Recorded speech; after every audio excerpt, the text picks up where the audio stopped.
ಮಂಗಳೂರು ಬಜ್ಜಿ ಬಿಡ್ತಾಯಿದ್ದೀನಿ. ಇದಕ್ಕೇನು ಚಟ್ನಿ ಗಿಟ್ನಿನೇ ಬೇಕಾಗಲ್ಲ ಇದಕ್ಕೆ, ಯಾಕಂದರೆ ಖಾರ ಆಗಿರುತ್ತೆ. ಹೊರಗಡೆ ಇವಾಗ ತುಂಬ ಮಳೆ ಬರ್ತಾಯಿದೆ, ಆಮೇಲೆ ತುಂಬ ಚಳಿನೂ ಇದೆ. ಈಗ ಮಂಗಳೂರು ಬಜ್ಜಿ ಮಾಡೋದು ಹೆಂಗಂತ ತೋರಿಸ್ತೀನಿ. ಇವಾಗ ಮಂಗಳೂರು ಬಜ್ಜಿ ಮಾಡಲಿಕ್ಕೆ ಏನು ಐಟಮ್ಸ್ ಬೇಕಂತ ನೋಡೋಣ. 1.5 ಪಾವು ಮೈದಾ ಹಿಟ್ಟು, ಅರ್ಧ ಕಪ್ಪು ಅಕ್ಕಿ ಹಿಟ್ಟು, ಅರ್ಧ ಕಪ್ಪು ಚಿರೋಟಿ ರವೆ, ಒಂದು 150 ಗ್ರಾಮಷ್ಟು ಮೊಸರು, 8-10 ಹಸಿಮೆಣಸಿನಕಾಯಿ, ಸ್ವಲ್ಪ ಶುಂಠಿ, ಸ್ವಲ್ಪ ಕರಿಬೇವು, ಕೊತ್ತಂಬರಿ ಸೊಪ್ಪು ಒಂದು ಸ್ವಲ್ಪ ರುಚಿಗೆ ತಕ್ಕ ಉಪ್ಪು, 1 ಚಮಚ ಜೀರಿಗೆ, 2 ಚಮಚ ಸಕ್ಕರೆ, ಸ್ವಲ್ಪ ಸೋಡಾ, ಅರ್ಧ ಚಮಚ ಸೋಡಾ, ಸ್ವಲ್ಪ ಒಂದು ಚಿಟಿಕಷ್ಟು ಇಂಗಿನ ಪುಡಿ. ಫಸ್ಟಿಗೆ ಕರಿಬೇವು ಹಾಕ್ಕೊಳ್ಳೋದು, ಆಮೇಲೆ ಹಸಿಮೆಣಸಿನಕಾಯಿಯನ್ನು ಹೆಚ್ಚಿದ್ದು ಹಾಕಿಕೊಳ್ಳೋದು, ಶುಂಠಿಯನ್ನು ಹಾಕ್ತಾಯಿದ್ದೀನಿ, ಸಕ್ಕರೆ ಹಾಕ್ತಾಯಿದ್ದೀನಿ, ಜೀರಿಗೆ ಹಾಕ್ತಾಯಿದ್ದೀನಿ, ಉಪ್ಪು ಹಾಕ್ತಾಯಿದ್ದೀನಿ, ಒಂದು ಅರ್ಧ ಚಮಚದಷ್ಟು ಸೋಡಾ, ಒಂದು ಚಿಟಿಕೆಯಷ್ಟು ಇಂಗಿನ ಪುಡಿ, LG ಇಂಗಿನ ಪುಡಿ, ಕೊತ್ತಂಬರಿ ಸೊಪ್ಪು, ಸ್ವಲ್ಪ ನೀರು ಹಾಕಿಬಿಟ್ಟು ಹಾಕ್ಕೊಂಡು ಕೈನಲ್ಲಿ ಚೆನ್ನಾಗಿ ಹಿಜಕಬೇಕು. ಏನಕ್ಕಪ್ಪ ಹಿಜ್ತೀವಿ ಅಂದರೆ ಇದು ಹಸಿಮೆಣಸಿನಕಾಯಿ, ಶುಂಠಿ, ಕರಿಬೇವು ಎಲ್ಲ ಹೊಂದ್ಕೊಂಡು ಚೆನ್ನಾಗಿ ಫ್ಲೇವರ್ ಕೊಡುತ್ತೆ.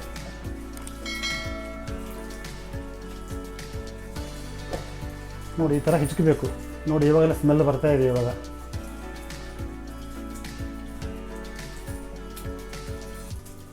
ಆಮೇಲೆ ಇದಕ್ಕೆ 1.5 ಪಾವಷ್ಟು ಮೈದಾ ಹಿಟ್ಟು,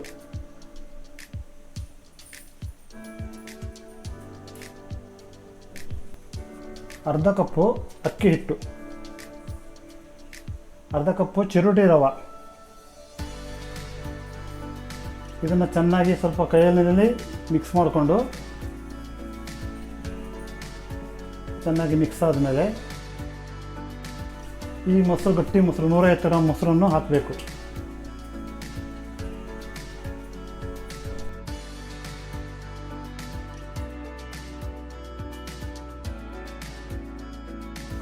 ಮೊಸರನ್ನು ಹಾಕಿಬಿಟ್ಟು ಚೆನ್ನಾಗಿ ಕೈನಲ್ಲಿ ಮಿಕ್ಸಣೆ ಮಾಡಬೇಕು. ಬರೀ ಮೊಸರಾಗಿ ಕಲಿಸ್ಬೋದು. ಏನಾಗಬೇಕಂತಂದರೆ ಎಣ್ಣೆಯಲ್ಲಿ ಕೂಡಲೇ ಕಪ್ಪಾಗಿಬಿಡುತ್ತೆ. ಇದಕ್ಕೆ ಸ್ವಲ್ಪ ನೀರು ಮಿಕ್ಸ್ ಮಾಡಿಕೊಂಡ್ರೆ ಕಪ್ಪಾಗಲ್ಲ. ಸ್ವಲ್ಪ ನೀರು ಹಾಕ್ತಾಯಿದ್ದೀನಿ, ತುಂಬ ಗಟ್ಟಿಯಾಗಿದೆ. ನೀರು ಜಾಸ್ತಿ ಹಾಕಬಾರ್ದು.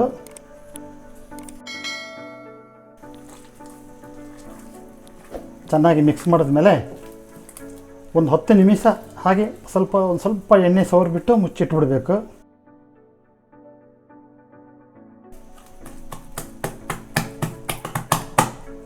ನೋಡಿ ಚೆನ್ನಾಗಿ ಮಿಕ್ಸ್ ಆಗಿದೆ. ಇವಾಗ ಒಂದು 25 ಗ್ರಾಮ್ ಎಣ್ಣೆನ ಇದು ಮೇಲೆ ಸವರಿ ಇಟ್ಬಿಟ್ರೆ 10 ನಿಮಿಷ ಮುಚ್ಚಿಟ್ಬಿಡ್ಬೇಕು. ಈಗ ಎಣ್ಣೆ ಹಾಕ್ತಾಯಿದ್ದೀನಿ.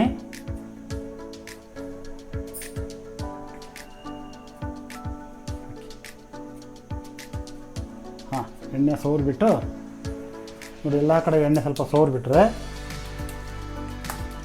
ನೀಟಾಗಿರುತ್ತೆ. ಚೆನ್ನಾಗಿ ಸ್ವಲ್ಪ ಹುಳಿ ಬರಬೇಕಿದು. 10 ನಿಮಿಷ ಕೂಡ್ಕೊಳ್ಬೇಕಿದು. ಮಂಗಳೂರು ಬಜ್ಜಿ ಹಿಟ್ಟು ಇವಾಗ ರೆಡಿಯಾಗಿದೆ. ಇವಾಗ ಅದನ್ನು ಎಣ್ಣೆಗೆ ಬಿಡ್ಬೋದು. ಇವಾಗ ಮಂಗಳೂರು ಬಜ್ಜಿ ಬಿಡ್ತಾಯಿದ್ದೀನಿ ಎಣ್ಣೆಗೆ. ಒಂದು ಬಿಟ್ಟು ನೋಡ್ತೀನಿ. ಇವಾಗ ಇದು ಎಣ್ಣೆಯಿಂದ ಮೇಲೆ ಬಂದರೆ ಸರಿಯಾಗಿದೆ. ಮಂಗಳೂರು ಬಜ್ಜಿ ಬಿಡ್ತಾಯಿದ್ದೀನಿ.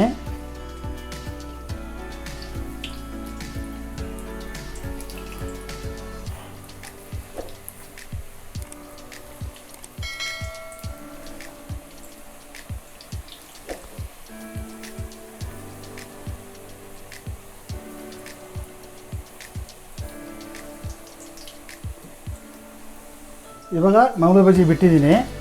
ಸರಿಯಾಗಿದೆ. ಒಂದು ಬಿಟ್ಟು ನೋಡಬೇಕು. ಒಂದು ಬಿಟ್ಟು ಮೇಲೆ ಅದು ಕರೆಕ್ಟಾಗಿ ಎಣ್ಣೆಯಿಂದ ಮೇಲೆ ಬಂದರೆ ಸರಿಯಾಗಿದೆ ಅಂತ ಅರ್ಥ.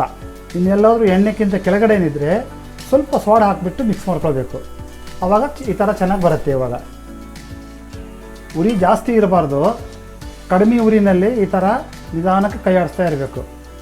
ತುಂಬ ಉರಿ ಜಾಸ್ತಿ ಇಟ್ಕೊಂಡ್ಬಿಟ್ರೆ ಒಳಗಡೆ ಸರಿಯಾಗಿ ಬೇಯಲ್ಲ, ಹಿಟ್ಟಿಟ್ಟು ಹಾಗೆ ಇರುತ್ತೆ. ಇದು ಮೀಡಿಯಮ್ ಕಾವ್ನಲ್ಲಿ ಇಟ್ಕೊಂಡ್ಬಿಟ್ಟು ಈ ಮಂಗಳೂರು ಬಜ್ಜಿಯನ್ನು ಬೇಯಿಸಬೇಕು. ನಾನು ಮಾಡ್ತಾ ಇರೋ ವಿಡಿಯೋ ನಿಮಗೆ ಇಷ್ಟ ಆಗಿದ್ದರೆ ಚಾನಲ್ನ ಸಬ್ಸ್ಕ್ರೈಬ್ ಮಾಡಿ, ಕಾಮೆಂಟ್ ಸೆಕ್ಷನ್ನಲ್ಲಿ ಹೇಗಿತ್ತಂತ ತಿಳಿಸಿ. ಇದಕ್ಕೇನು ಚಟ್ನಿ ಗಿಟ್ನಿನೇ ಬೇಕಾಗಲ್ಲ ಇದಕ್ಕೆ, ಯಾಕಂದರೆ ಖಾರ ಆಗಿರುತ್ತೆ, ಉಪ್ಪುಪ್ಪಾಗಿರುತ್ತೆ. ಚಟ್ನಿನ ಅಗತ್ಯ ಇಲ್ಲ, ಹಾಗೆ ತಿನ್ಬೋದು ಬೇಕಾದರೆ, ಚೆನ್ನಾಗಿರುತ್ತೆ. ಹಾಗೆ ತಿನ್ನೋಕ್ಕೂ ಚೆನ್ನಾಗಿರುತ್ತೆ. ನಿಮಗೆ ಯಾವುದಾದ್ರೂ ಸ್ವೀಟ್ ಬಗ್ಗೆ ತಿಳ್ಕೊಳ್ಬೇಕಾದ್ರೆ ಕಾಮೆಂಟ್ ಸೆಕ್ಷನ್ನಲ್ಲಿ ಟೈಪ್ ಮಾಡಿ ನಮಗೆ ಕಳಿಸಿ, ಅದನ್ನೇ ಮಾಡಿ ತೋರಿಸ್ತೀನಿ. ನೋಡಿ, ಮನೆಯಲ್ಲಿ ಹೀಗೆ ಬಿಸಿ ಬಿಸಿ ಮಂಗಳೂರು ಬಜ್ಜಿ ಮಾಡಿ ತಿನ್ಬೋದು. ಮಳೆಗೆ ಚಳಿಗೆ ಎಲ್ಲ ತುಂಬ ಚೆನ್ನಾಗಿರುತ್ತೆ. ಮನೆಯಲ್ಲಿ ಮಾಡೋದು ಫುಡ್ ಇರೋದ್ರಿಂದ ಮಕ್ಕಳಿಗೂ ಆರೋಗ್ಯಕ್ಕೂ ಒಳ್ಳೆಯದು. ಅದರಿಂದ ಮನೆಯಲ್ಲಿ ಆದಷ್ಟು ಮಾಡ್ಕೊ ತಿನ್ನೋಕ್ಕೆ ಪ್ರಯತ್ನ ಪಡಿ. ಧನ್ಯವಾದಗಳು.